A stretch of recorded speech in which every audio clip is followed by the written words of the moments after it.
had when he was with the Lakers, but he had too many guys taken away from his skill set. Now he's in New York. He can show all of his skill set. We also saw him handle the basketball when he was in L.A. that third and fourth year, how good he was on the break. But Big Game James, I'm sure you're proud in a lot of ways because you did work with him a lot. A lot of his points back then, he had that quick first step. They were in the paint, getting offensive boards. He would bully guys. But now you see the maturation in his all-around game, the handles, the step back, the mid-range, the three-pointer. He's got it all right now. Yeah. Julius came to the Lakers with a 5-gear stick shift. But he only used fifth gear. That's all he used, fifth gear. It was wide open. Once he slowed down a little bit and started to wait till he got in the threat areas and then use his speed and understand footwork, it's nice to see a player, because a lot of players miss it. A lot of players go through the league, they're talented, but they miss that moment when they need to, learn the science and the theory of the game. You see him slowing down. I had no idea he would ever become the shooter that he's become.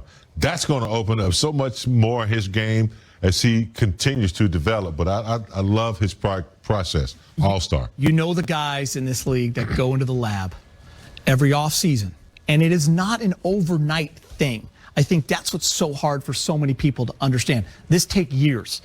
There's a progression, Rob, and you can see the hard work paying off, so you got to give him a lot of props. Yeah, you got to give him a lot of props. The hard work is working out, and you also understand, who he's playing with. He has a coach that has put him in the right position to be successful. He has the teammates that work well with him. You look at that team, it's like everybody's pretty much the same, but they all have designated things that they do. And Julius Randle is that one guy that does it all. So he's kind of free to do what he does, and it's so great to see him pulling up with that J. It's so good to see him finally going right. It's so good to see him just, being confident in his game. And that's what it all boils down to, having the confidence in yourself.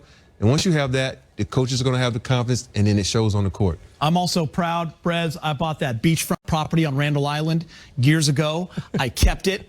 It's worth millions now. Big Game James. All right, let's get you to the highlights. Lakers in